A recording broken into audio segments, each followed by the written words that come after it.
Məzuniyyətə, istirahətə davam silsiləsindən əncir yığımı part 2 davam edir. Allah həmd olsun.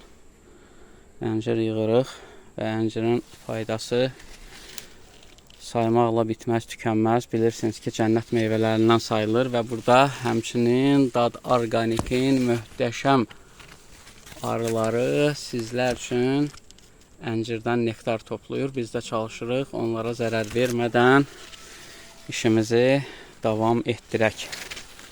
Allah həmd olsun. Yavaş-yavaş yığmışıq və yığıma davam edirik.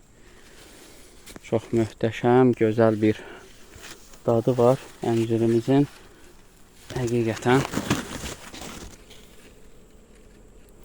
Bəli dostlar.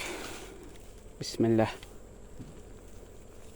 Və çalışın əncir yeyərkən qabığı ilə birgə yiyin. Qabığını soymayın. Onun qabığında çox möhtəşəm vitaminlər və insan orqanizmi üçün lazım olan maddələr var. Yəni qabığı ilə yemək daha faydalıdır. Unutmayın. Bəzən qabığını soyub yeyirlər. Ənciri qabığı ilə yemək lazımdır. Nuş olsun.